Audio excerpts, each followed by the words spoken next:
नमस्कार। क्या हाल चाल है? सब ठीक हैं?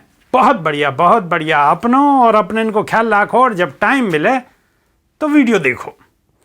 आजकल गोदी मीडिया और अखबार वाले क्या क्या ड्रामेबाजी कर रहे हैं और कैसे कैसे लिख रहे हैं, घुमा फिरा के लिख रहे हैं। कन्फ्यूज करने के नहीं है। क्यों कि फिर गोदी मीडिया कौन कहेगो। ऐसे ऐसे लिख रहे हैं बिल्कुल कटु शब्दन में। भाई की बात तो सबे पता है, जब बातें तुम बता रहे कहोगे तो सबे पता हो। यह बातें बार बार रिपीट क्यों कर रहे हो? रिपीट करने को मतलब कि कछु ना कछु और दिखाना चाह रहे हो, माहौल बनाना चाह रहे हो, बीजेपी को ज़्यादा दिखाना चाह रहे हो, समाजवादी को ज़्यादा दिखाना चाह रहे हो, 2024 से पहले भांग बोना चाह रहे हो।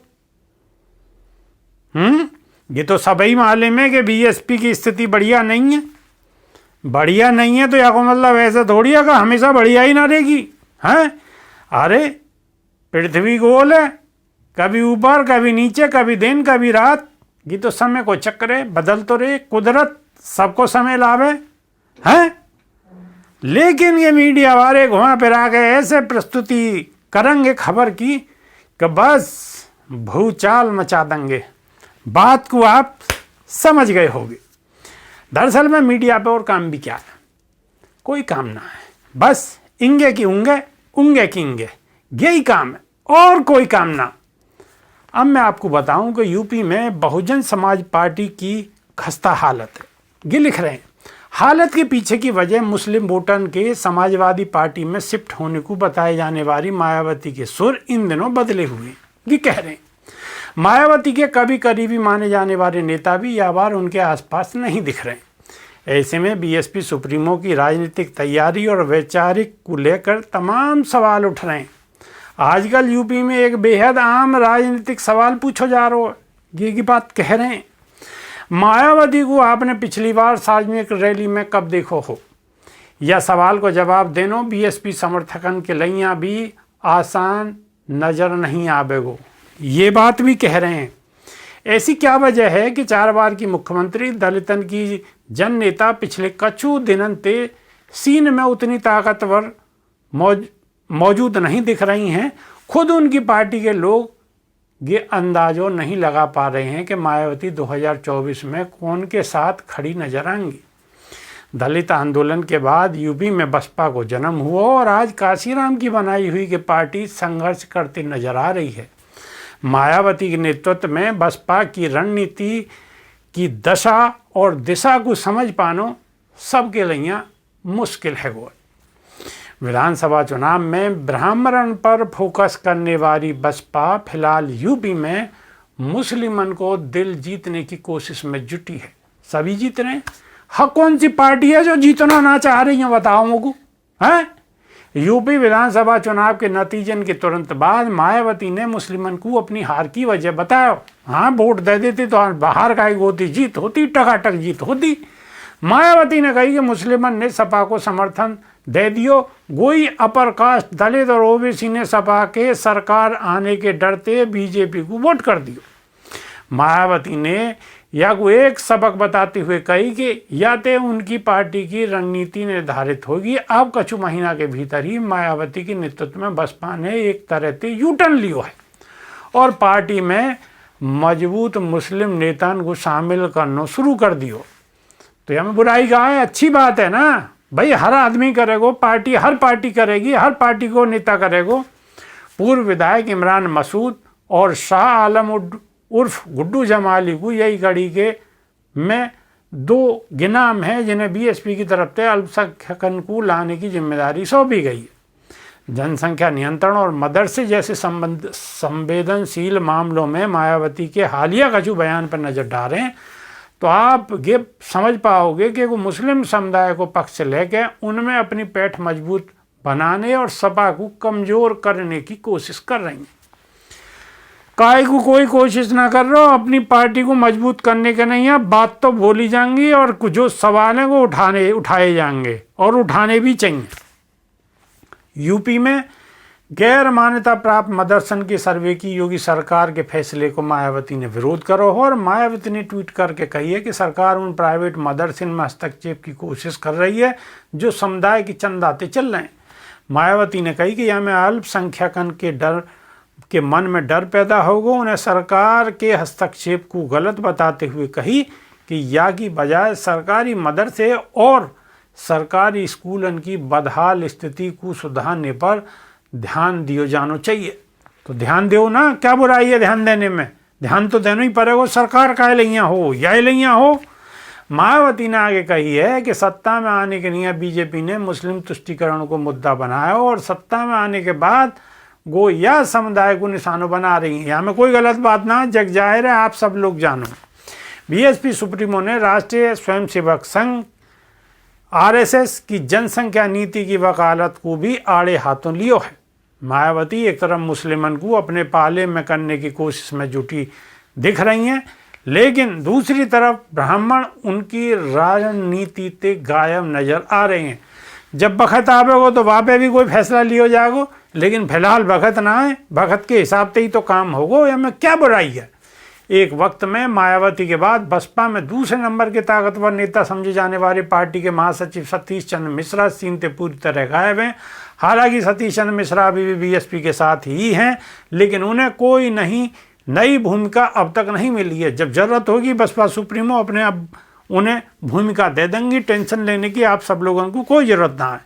विधानसभा चुनाव के नतीजे के बाद सतीश मिश्रा मीडिया के सामने भी उन्होंने आनो छोड़ दियो है, तो अपने हिसाब से छोड़ दियो। एक पार्टी नेता को कहना हो कि वो पार्टी में तो हैं, लेकिन अब गुबारी बात नहीं है। उनको कहना हो कि पार्टी कैडर भी कन्फ्यूज है कि आखिर उन्हें कौन सी दिशा में जाना है। और एक वरिष्ठ नेता पिछले साल 7 सितंबर को मायावती की एक सार्वजनिक सभा को याद करें हैं, जहाँ में ऐसो दृश्य हो जो बसपा में कभी नहीं देखो। वह सभा में जय श्री राम, जय सिया राम और हर हर महादेव के नारे हैं और मायावती के हाथ में उन्हें त्रिशूल थमाए हो। क्या दिक्कत है राजनीति में? टोपी पहन लें, चद्दर ओढ़ लें, मस्जिद में चले जाएं और जन कहाँ चले जाएं, वहाँ पे कोई ना बोल लो, लेकिन वहाँ पे बोल लें। ब्राह्मणन को लुभाने की कवायद वाली यात्रा में थे एक रैली को के सीन हो। अब पार्टी ने बिल्कुल अलग रास्ता अपना लिया है। उन्होंने कही है कि नकुल दुबे और राकेश पांडे जैसे चेहरे पार्टी छोड़ चुके हैं। वो इशारा उनको सतीश मिश्रा की ओर भी करते हुए को नजर आए। नाम न बताने की शर्त पर पार्टी नेताओं को भी कहना है कि 2024 के चुनाव से पहले ये साफ होना चाहिए कि सरकार के साथ हैं या विपक्ष के साथ हैं। एक नेता ने बताया कि फिलहाल के लिया तो कि ठीक है कि पार्टी ने मुस्लिम नेताओं पर फोकस कर अपनी एक्टिविटी बढ़ाई है, लेकिन हमें एक ताकतवर मैसेज के साथ स्पष्ट रणनीति की ज़रूरत है, क्योंकि पिछले चुनाव में हमें सिर्फ एक सीट मिली। उन्होंने ये भी कही कि चुनाव के बाद एक भी ऐसा प्रवक्ता नहीं है जो मीडिया को साफ साफ पार्टी की रणनीति के बारे में बता सके। सुन कौन लो है, सुनावेगा कौन? बता तो रही है, पार्टी तो बता रही है, बसपा सुप्रीमो भी बता रही है, लेकिन मीडिया ना बता रही। पहले सतीश चंद्र मिश्रा या काम को करे है, लेकिन आज वो सीन में नहीं है।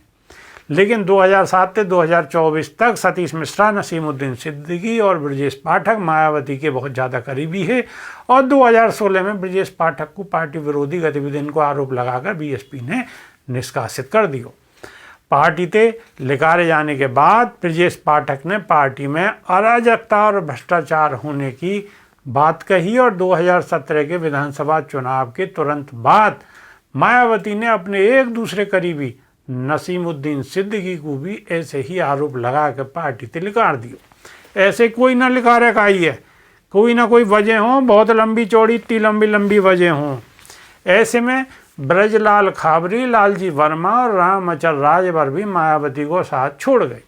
पश्चिम यूपी से 10 गंते कांग्रेस को प्रमुख मुस्लिम चेहरा रहे इमरान मसूद अब बीएसपी में हैं और उन्हें बड़ी जिम्मेदारी मिलती दिख रही है। मिलती दिखना रही, मिल गई है और वो काम भी कर रहे हैं। इमरान पहले सपा में शामिल हुए, लेकिन उन्हें टिकट नहीं मिला। मुलायम सिंह यादव के निधन के बाद अक्टूबर में इमरान बीएसपी में शामिल है गए और इमरान के मुताबिक उनको पश्चिम यूपी और उत्तराखंड में बीएसपी को कोऑर्डिनेटर बनाया गया है। वो दावा कर रहे हैं कि समाज के सभी लोगों को पार्टी में शामिल करेंगे और 2024 में मुस्लिम सपा को छोड़ बीएसपी पे भरोसा करेंगे, क्योंकि 2022 में उन्होंने अखिलेश को साथ दियो लेकिन वो बीजेपी को नहीं हरा पाए।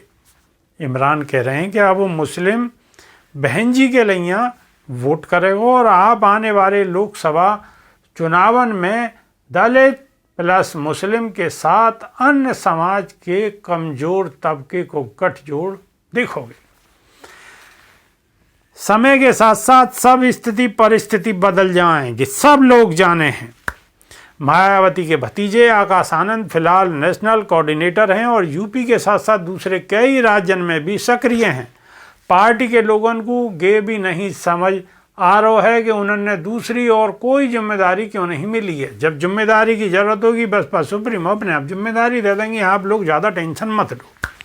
पार्टी नेता बार बार यही कह रहे हैं कि सारे सवालों के जवाब बहन जी दे सके हैं, क्योंकि सिर्फ वही बोलने के नहीं अधिकृत हैं, बाकी के लोग दुविधा में हैं, वो नहीं जान रहे हैं कि असल योजना क्या है।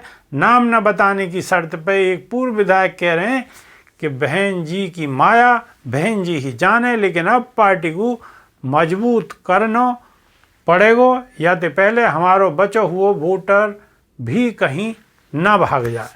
अजय यहाँ में बार बार नाम ना बताने की शर्त पे, नाम ना बताने की शर्त पे, नाम ना बताने की शर्त पे, कब नाम ना बताने की शर्त पे फलाने नेता ने के कही नाम ना बताने की, काई ने कछू ना कही।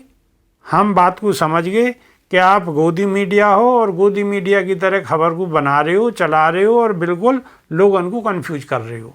बसपा सुप्रीमो जाए ना दिखी, वह की आँख कमज़ोर होगी, कोई चश्मा लगा लो और आगे को जब रैली होगी फ़ोन नंबर भेज देंगे, हम उन्हें बता देंगे कि फलानी जगह बसपा सुप्रीमो आ रही हैं। इतना ज़्यादा दिमाग ना है, ये तो खामो खाम है, फ्री में अपनों माया के चक्कर में लग रहे हैं। बात को मेरी को समझ रहे होगे तो ऐसे ने लगन दो, लेकिन ऐसे ने एक्सपोज करते रहो और खबर को आगे बढ़ाते रहो, क्योंकि इन लोगों से भी सावधान रहने की सख्त ज़रूरत है और समाज को ऐसे लोगों से बचने के नहीं हिदायत देने की भी बहुत ज़्यादा ज़रूरत है। खबर आगे को बढ़ानी है, आपको अपना काम करना है, हम अपना काम कर रहे हैं और नई वीडियो में फिर आ रहे हैं। जब तक के नहीं आ देसी देख बिगर ब्रेक बगैर लाग लपेट बिल्कुल देसी अंदाज। बहुत बहुत धन्यवाद, नमस्कार।